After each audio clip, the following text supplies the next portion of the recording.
Subject chemistry के first paper में देखेंगे हम। पहला चैप्टर है some basic concept of chemistry. ठीक है, क्या रासायनिक विज्ञान की कुछ मूल अवधारणाएं। देखिए, इसमें हम बात करेंगे द्रव्य यानी कि मैटर के बारे में। मैटर क्या होता है, व्हाट इज मैटर, और टाइप ऑफ मैटर के बारे में। देखिए, इसको हम एक कहानी के माध्यम से जानते हैं। देखिए, पढ़ना ज़्यादातर स्टूडेंट्स के लिए बोरिंग लगता है, और बात आ जाए केमिस्ट्री की तो वो तो सबसे ज़्यादा बोरिंग लगता है। लेकिन मैं आपको ये सारी चीज़ें एक छोटी सी कहानी के माध्यम से बता दूंगा, बहुत ही ईजिली तरीके से। बस आप इस वीडियो को कंटिन्यू रखिए। देखिए, क्या होता है, एक बार एक गांव में एक घर में शादी होती है। शादी होती है तो जो लड़का था उसकी शादी शहर में होती है। तो जो शहर से लड़कियां थी वो बहुत पढ़ी लिखी ग्रेजुएट टाइप की थी, और वो काफ़ी अच्छी फैमिली से बिलोंग करती थी। तो वहाँ उसके पेरेंट्स ने उसे खाना बनाना नहीं सिखाया था। तो अब सासू जी परेशान कि अब खाना कैसे, इसको खाना बनाना नहीं आता, क्या मैं ही सारी जिंदगी खाना बना के इसे खिलाऊंगी। तो उसने दिमाग लगाया क्यों ना हम धीरे धीरे इसको खाना बनाना सिखाएं।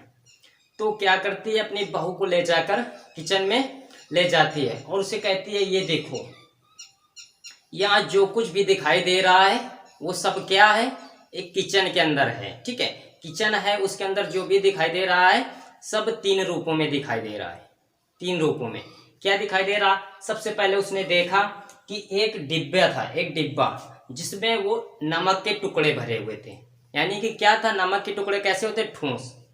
क्या थे, ठोस, यानी कि सॉलिड। ठीक है, फिर उसने, सासू जी ने बहू को दिखाया एक बाल्टी में, उसमें क्या भरा था, पानी। पानी पानी भरा था। ठीक है, पानी कैसा था, पानी लिक्विड था, यानी कि द्रव रूप में, द्रव यानी कि लिक्विड। फिर सासू जी ने क्या दिखाया कि एक, भाई किचन में क्या होता है, चूल्हा होता है। अब चूंकि आज आप देखते हैं सब ज्यादातर लोग गैस में खाना बनाते हैं, तो सिलेंडर दिखाया, सिलेंडर में क्या थी, गैस। ठीक है, अब देखिए गैस थी। अब फिर इन सब चीजों के बारे में वो अपनी बहू को समझाती है कि देखिए, ये जो किचन है इसमें जो कुछ भी दिखाई दे रहा सब क्या है, किचन के ही यूज करने वाला सामान है। यानी कि जो द्रव्य है वो क्या है, हम जो कुछ भी देखते हैं या जो भी हमारे आसपास चारों तरफ दिखाई देता है वो सारा क्या है, एक द्रव्य है। यानी कि वो क्या है, एक मैटर है। समझ में आ रहा। देखिए, अब मैटर की परिभाषा की बात करें तो वे सारे पदार्थ मैटर होते हैं जो स्थान घेरते हैं। ठीक है, जो स्थान घेरते हैं और जिनमें द्रव्यमान होता है। तो हम बात करें द्रव्य की, तो वे पदार्थ जो स्थान घेरते हैं, स्थान घेरते हैं और जिनमें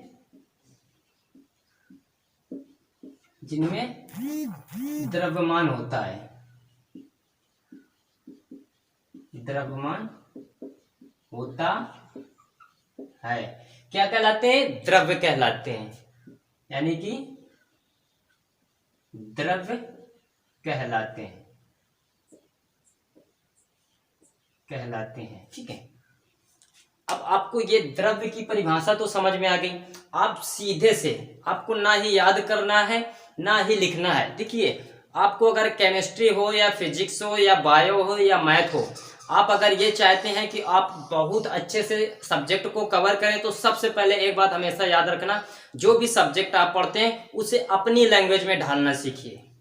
आप उस चीज को, जैसे देखिए, आप अगर बात करें साइंस हम पढ़ रहे हैं, जैसे केमिस्ट्री एक साइंस का विषय है। ठीक है, अब अगर आप साइंस के वर्ड बहुत सारे क्रिटिकल और डिफिकल्ट टाइप के होते हैं, तो हम क्या करते हैं, उनको अपनी लैंग्वेज में ढाल के पढ़ते हैं, तो वो ज्यादा इजिली हमें समझ में आते हैं और उन्हें हम अच्छे से याद कर पाते हैं।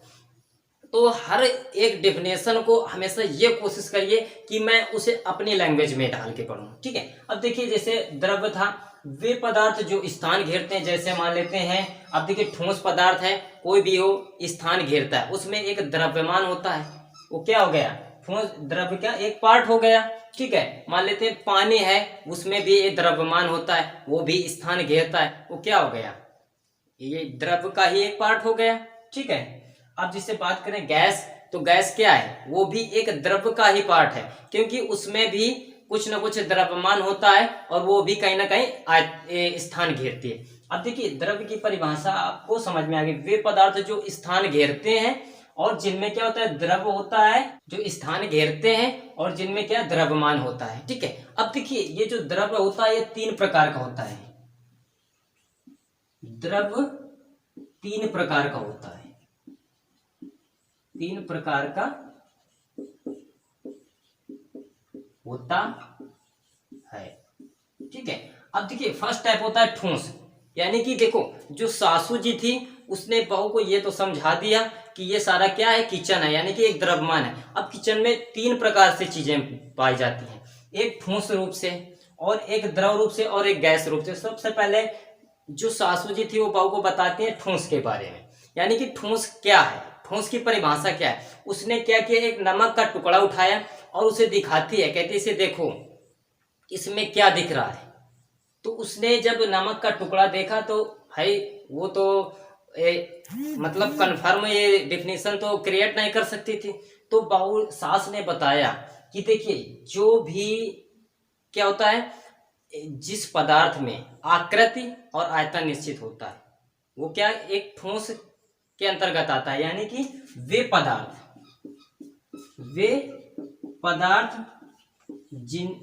जिनमें एक निश्चित आकृति होती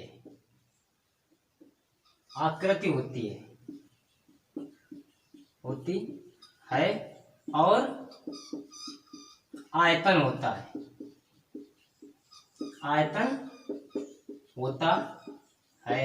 क्या कहलाते हैं, ठोस कहलाते हैं,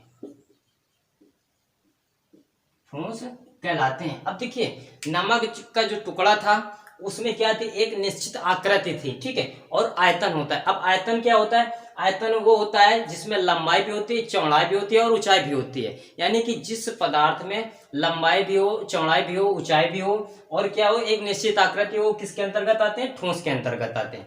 अब बहू को ये बात समझ में आ गई, ठोस पदार्थों के बारे में जान गई। अब फिर क्या करती है सासू जी, अब उसे द्रव के बारे में बताते हैं। द्रव मतलब लिक्विड के बारे में। तो क्या करती हैं, एक गिलास लेते हैं और बाल्टी से पानी भरते हैं, फिर उसे दिखाती हैं, कहते हैं इसे देखो कुछ समझ में आ रहा। तो बहू कहती है मुझे तो कुछ नहीं समझ में आ रहा। तो कहते हैं रुको, अब द्रव में क्या होता है, इसमें देखिए, इसमें आकृति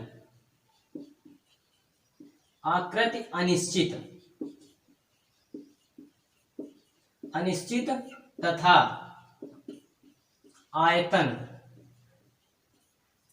निश्चित होता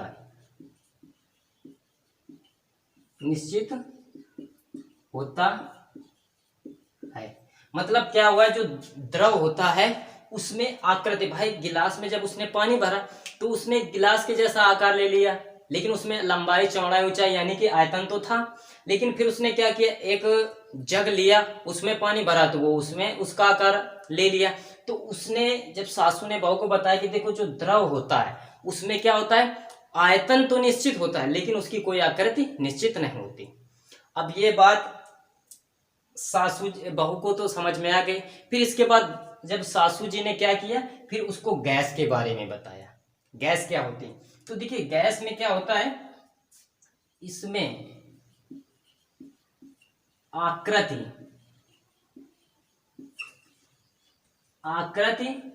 तथा आयतन दोनों अनिश्चित होते हैं,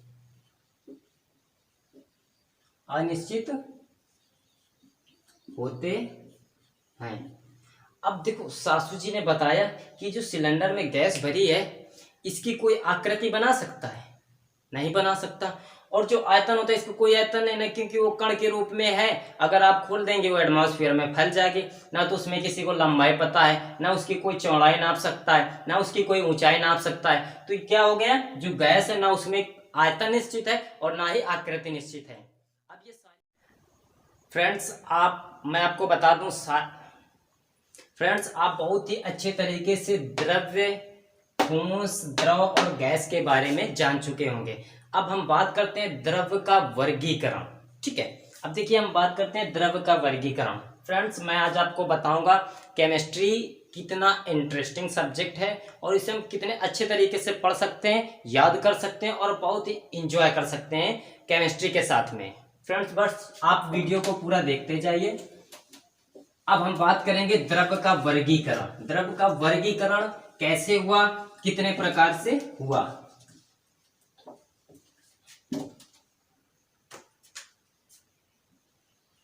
द्रव्य का वर्गीकरण, द्रव्य का वर्गीकरण। अब देखिए द्रव्य जो होता है वो दो तरीके से पाया गया, दो तरीके से पाया गया। एक मिश्रण, मिश्रण, और दूसरा क्या था, शुद्ध पदार्थ, शुद्ध पदार्थ। ठीक है, अब देखिए सासू जी क्या करती हैं कि बहू को समझाती हैं द्रव्य का वर्गीकरण, यानी कि द्रव्य के बारे में, द्रव्य को कितने वर्गों में बांटा गया। तो फर्स्ट नंबर था मिश्रण और सेकेंड नंबर था शुद्ध पदार्थ। अब इनको भी दो तरीके से बांटा गया था, इनको भी दो तरीके से बांटा गया था। पहला नंबर जो था वो था समांगी मिश्रण। क्या था, समांगी मिश्रण।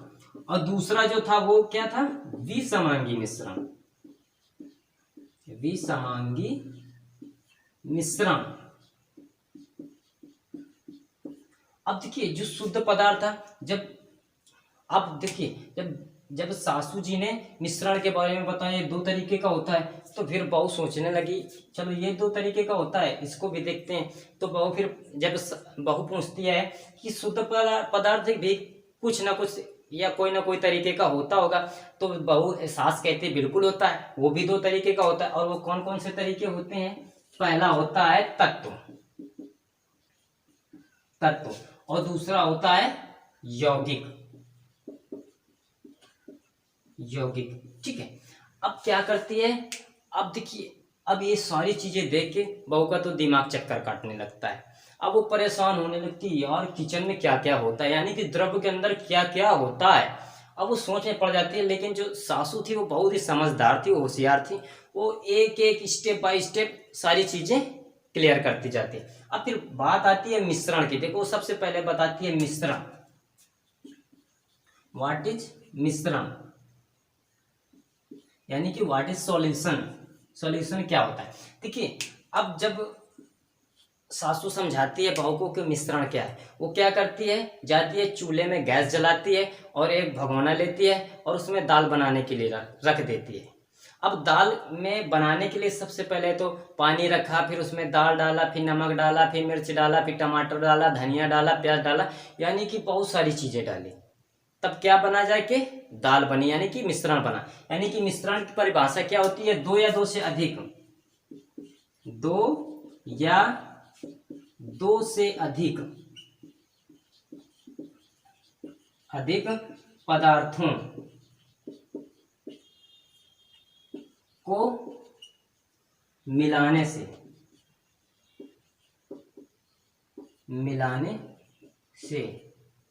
मिश्रण बनता है, मिश्रण बनता है।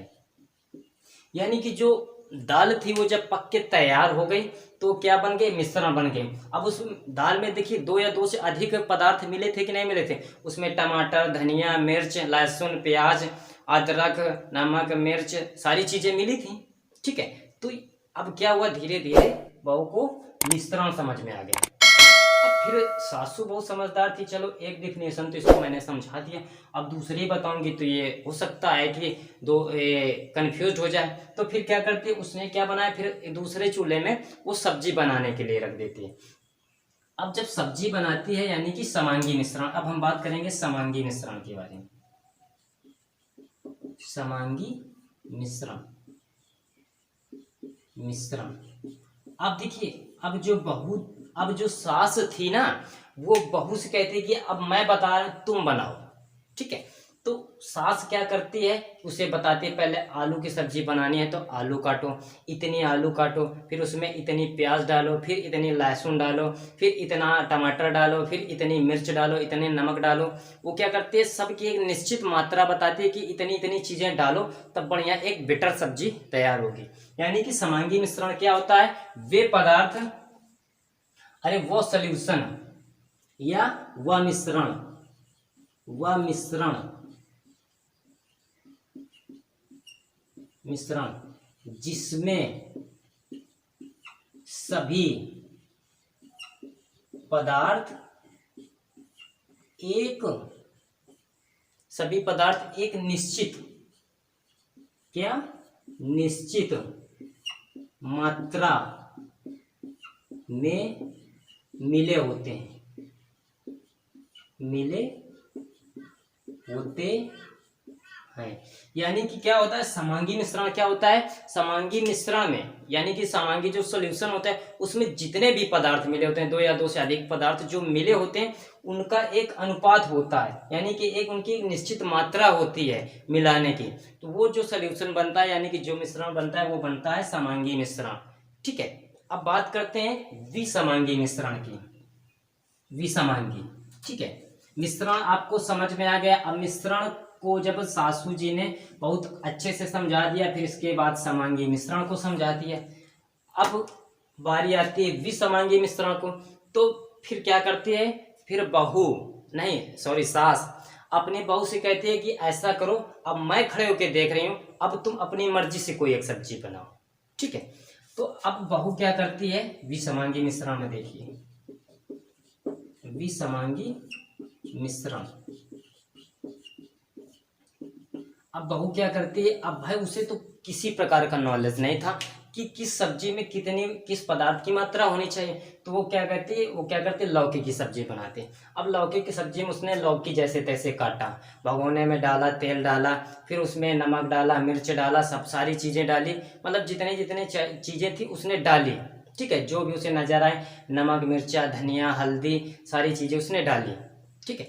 अब सब्जी पकने के बाद खाया गया, जब उसका टेस्ट किया गया तो पता चला बहुत ज़्यादा तीखी थी, बहुत ज़्यादा उसमें नमक पड़ा था, बहुत ही ज़्यादा हल्दी पड़ी थी, यानी कि उसका जो सोल्यूशन यानी कि जो सब्जी बनी वो अच्छी नहीं थी, ठीक है। ठीक इसी प्रकार विसमांगी मिश्रण क्या होता है, विसमांगी मिश्रण में दो या दो से अधिक पदार्थ को मिला के एक मिश्रण तो बना लिया जाता है, लेकिन उसमें कोई निश्चित मात्रा नहीं होती, ठीक है। उसमें क्या होता है, हम कोई चीज मिला देते हैं, बस वो एक विसमांगी मिश्रण बन गया, लेकिन उसमें एक जो भी पदार्थ मिलाते हैं उनका कोई अनुपात नहीं होता।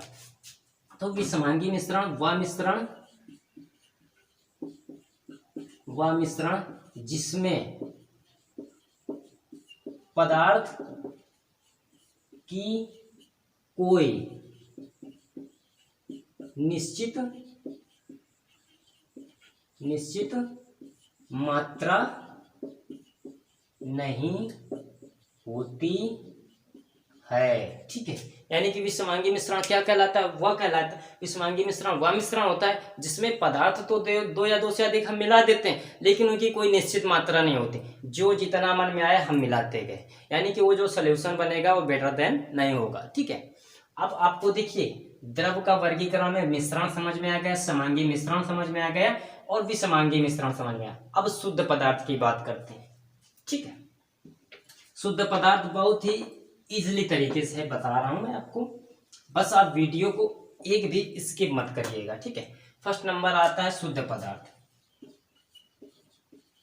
शुद्ध पदार्थ, ठीक है।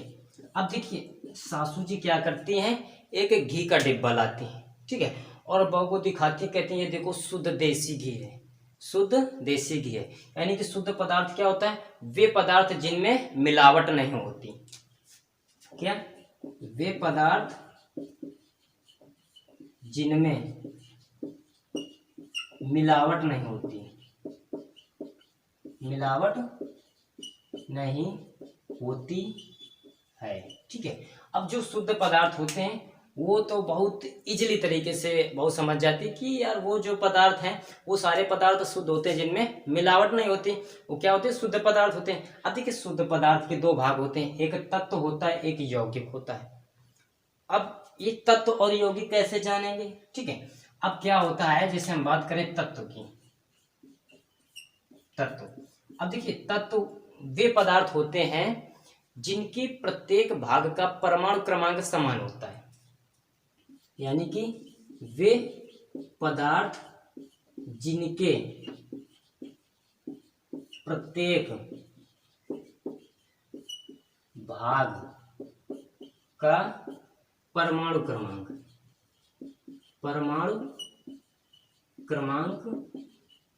समान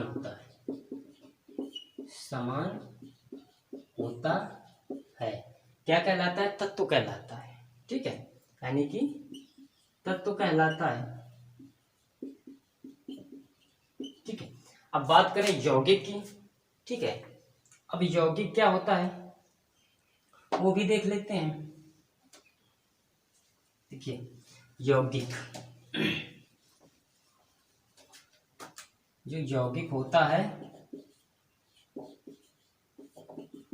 यौगिक दो या दो से अधिक तत्वों के मिलने से, तत्वों के मिलने से यौगिक बनते हैं, यौगिक बनते हैं। ठीक है, देखिए केमिस्ट्री में, रसायन विज्ञान में अगर आप तत्व के बारे में आपको नॉलेज नहीं ना, ठीक है, तो आपको बहुत ही ज़्यादा प्रॉब्लम क्रिएट हो सकती हैं।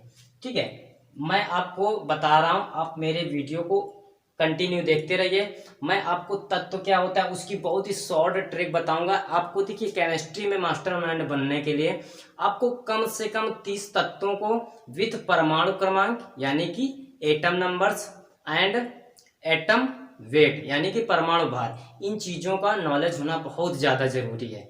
फ्रेंड्स, मैं नेक्स्ट वीडियो में आपको बताऊंगा सारे तत्वों के बारे में, उनके परमाणु क्रमांक के बारे में, उनके परमाणु भार के बारे में। बस आपको विदाउट टेंशन यानी कि डोंट वरी, आप कंटिन्यू वीडियो देखते रहिए। मैं आपको सारी चीज़ें, सारा कॉन्सेप्ट एकदम क्लियर करते हुए चलूँगा और बहुत ही जॉय यानी कि इंजॉय करते हुए, आपको पढ़ने में भी मजा आएगा और मुझे पढ़ाने में भी मजा आएगा। देखिए केमिस्ट्री में किसी महापुरुष ने कहा था, केमिस्ट्री बिग अन, देखिए केमिस्ट्री में किसी महापुरुष ने कहा था, chemistry big unfaithful in the read in the evening and safe in the morning. ठीक है, यानी कि केमिस्ट्री बड़ी बेवफा, शाम को पढ़ो सुबह सफा। लेकिन मैं कहता हूँ मैं आपको बेवफा से वफा कैसे बनाना है वो मैं सारी चीज़ें आपको बता दूं। बस फ्रेंड्स, आप कंटिन्यू मेरे वीडियो देखते रहिए। और मैं आपको, जो लोग ये कहते हैं केमिस्ट्री बड़ी बेवफा, शाम को पढ़ो सुबह सफा, उनसे मैं यही कहूँगा कि बेवफा को वफा हम बनाएंगे। आप कंटिन्यू पढ़ते रहिए, केमिस्ट्री हम आपको सिखाएंगे। फ्रेंड्स, मेरी वीडियो अच्छी लगे तो प्लीज़ लाइक कर देना, दोस्तों के साथ शेयर कर देना, और कंटिन्यू वीडियो देखना चाहते हैं तो मेरे चैनल को सब्सक्राइब कर देना। Thanks for watching.